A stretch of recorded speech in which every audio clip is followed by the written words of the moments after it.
Russia has taken on the role of peacemaker in the Iran-Israel war, and the Israel Prime Minister has made a proposal to the citizens of Iran. This is your opportunity to stand up and let your voices be heard. Volodymyr Zelensky called for preventing Russia from benefiting from the Iran-Israel conflict. Oil price caps are very important. I'm Albina Peterniak, will analyze the news of Ukraine and the world together. The Russians destroyed a warehouse with humanitarian aid for Ukraine in Zaporizhia. The founder of a volunteer organization says that they mislily received 5 trucks with 100 tons of aid, but the Russians destroyed their warehouse with 3 Shahed drones.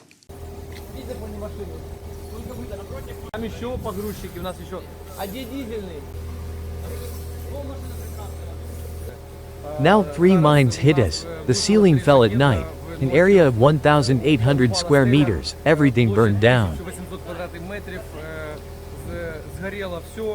We received only aid, 5 trucks, 100 tons. We have clothes, hygiene, food, and all kitchen equipment, loading equipment, conveyor line, plus a sliding line.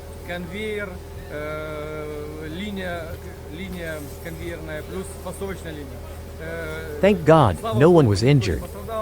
Everything that we restore. Slava Ukraini. Only sanctions pressure on Russia can change the situation in this one.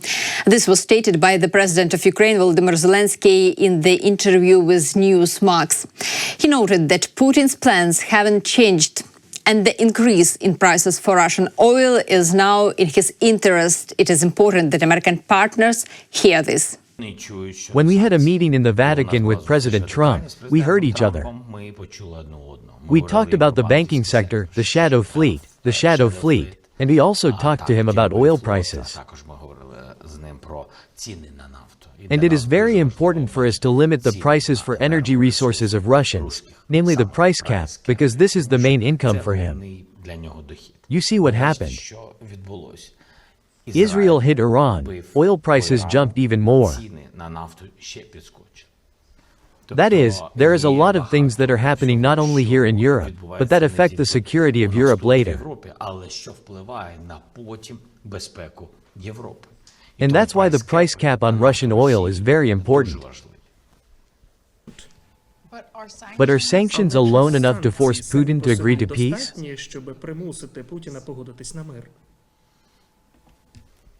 Maybe you are right.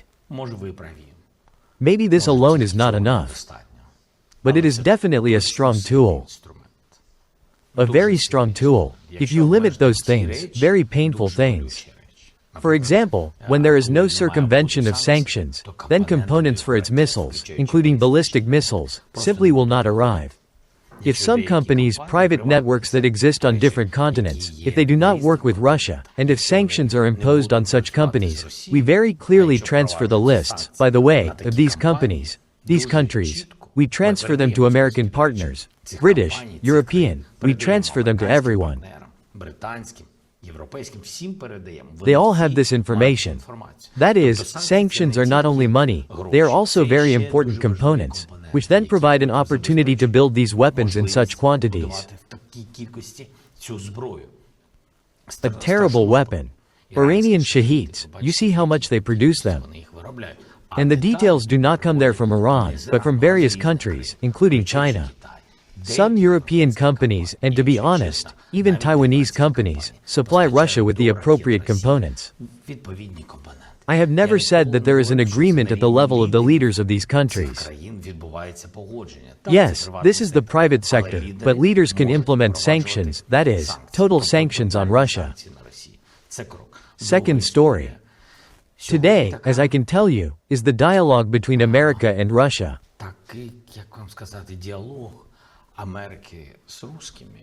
It resembles such a warm conversation.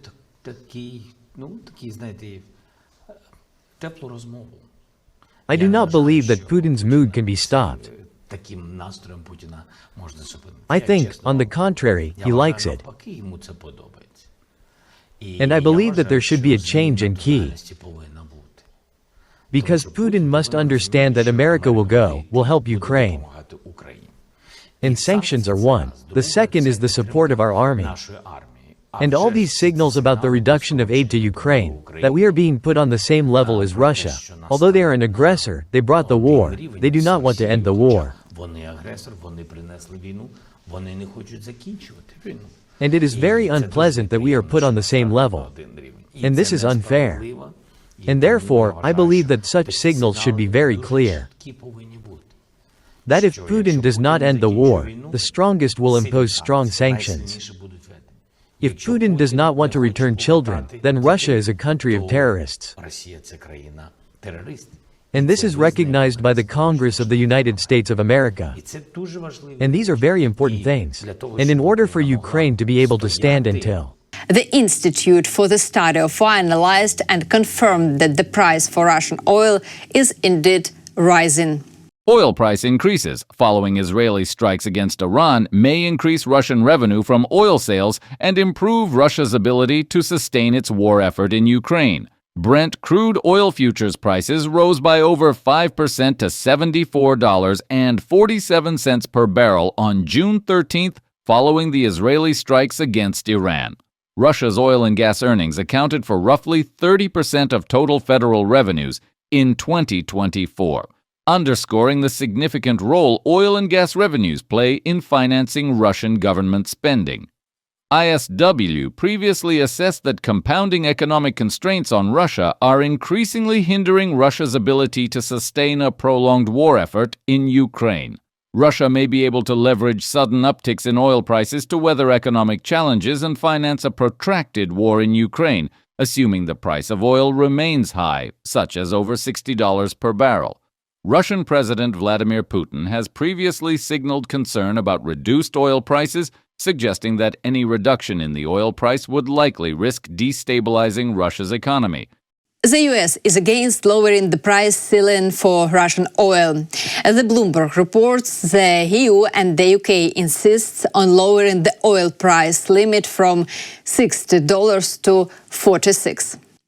Trump's position is surprising because the price and the ability to sell oil to Putin directly affect the Russian dictator's ability to wage this war.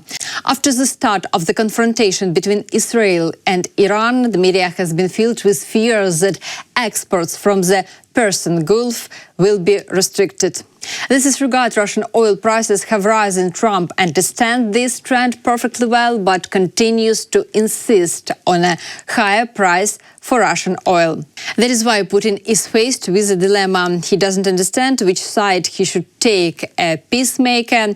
Russian propagandists stated that the Russian dictator spoke on the phone with Iranian President Masoud Pezeshkian and Israel Prime Minister Benjamin Netanyahu. The Russian dictator allegedly expressed condolences to the leadership and people of Iran for a large number of humanitarian casualties, including among civilians, as a result of Israel strikes.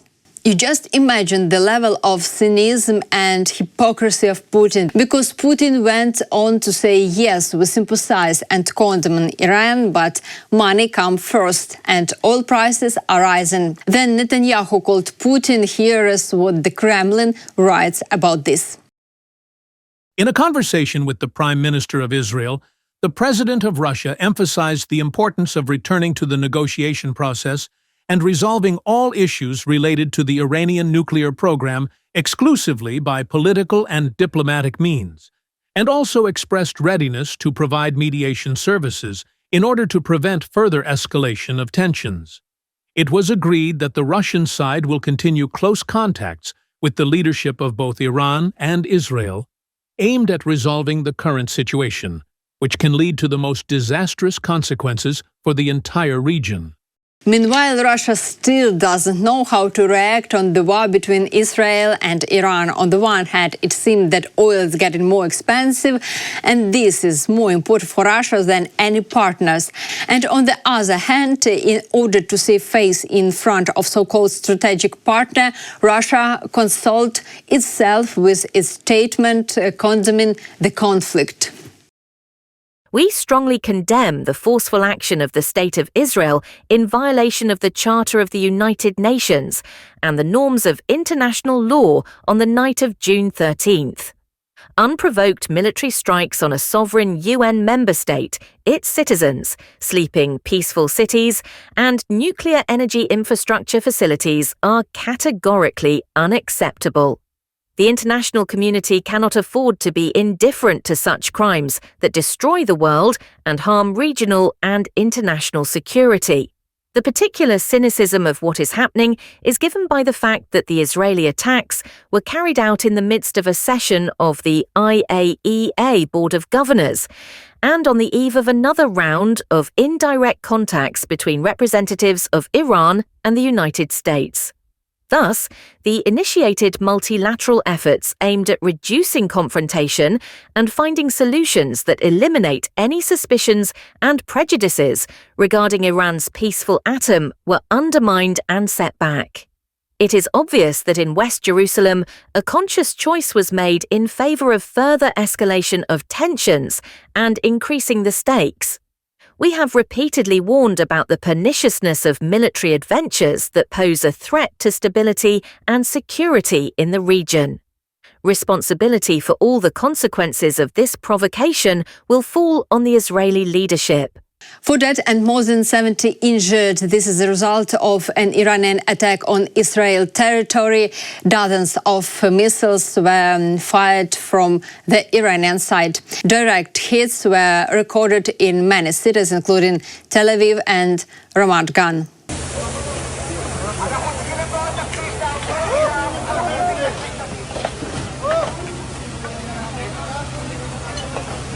I'll remind you that the day before, Iranians took to the streets to protest the inaction of their authorities. The video of the protest is offered for viewing.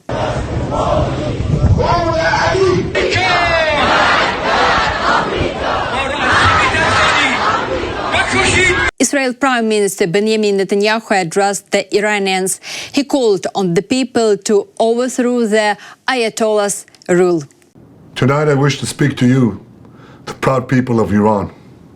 We're in the midst of one of the greatest military operations in history, Operation Rising Lion. The Islamic regime, which has oppressed you for nearly 50 years, threatens to destroy my country, the State of Israel. The objective of Israel's military operation is to remove this threat, both the nuclear threat and the ballistic missile threat to Israel.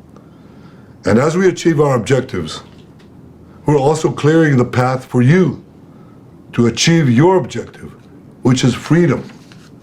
In the past 24 hours, we've taken out top military commanders, senior nuclear scientists, the Islamic regime's most significant enrichment facility, and a large portion of its ballistic missile arsenal. More is on the way. The regime doesn't know what hit them. They don't know what will hit them. The nation of Iran and the nation of Israel have been true friends since the days of Cyrus the Great. And the time has come for you to unite around your flag and your historic legacy by standing up for your freedom from an evil and oppressive regime. It has never been weaker. This is your opportunity to stand up and let your voices be heard. Woman, life, freedom. Zan, Zandegi, Azadi. As I said yesterday and many times before, Israel's fight is not with you. It's not with you, the brave people of Iran whom we respect and admire. Our fight is with our common enemy, a murderous regime that both oppresses you and impoverishes you. Brave people of Iran, your light will defeat the darkness. I am with you. The people of Israel are with you. I'll remind you that on the night on June 13, the Israel Defense Forces launched an air operation against Iran's nuclear program.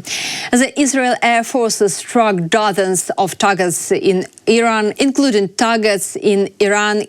facilities related to uranium enrichment and other military facilities. Prime Minister Benjamin Netanyahu said that the goal of the operation was to strike Iran's nuclear infrastructure, its ballistic missile production facilities and military capabilities. He stressed that the operation would continue as long as necessary until the task was fully completed. In response to Israel's strikes on dozens of targets, Iran also launched more than 100 drones towards Israel territory on June 13. In addition, after the Israel attack, a number of countries closed their airspace. The head of the International Atomic Energy Agency, Rafael Grossi, while commenting on Israel's attacks on nuclear facilities in Iran, called on the parties to exercise maximum restraint to avoid further escalation. According to him, the agency is currently in contact with Iranian nuclear security authorities to clarify the status of nuclear facilities and assess any broader impact on nuclear safety and security. I have repeatedly stated that nuclear facilities must never be attacked, regardless of the contexts or circumstances, as this could harm both people and the environment. I call on all parties to exercise maximum restraint in order to avoid further escalation. I reiterate that any military action that jeopardizes the security of nuclear facilities risks serious consequences for the people of Iran, the region, and other countries. Grossi says the agency was closely monitoring the situation and was ready to provide technical assistance. I have informed the relevant authorities of my red lines to travel to Iran as soon as possible to assess the situation and ensure the security, protection and non-proliferation of weapons of mass destruction, Grossi added. Thank you very much. Good morning, distinguished colleagues.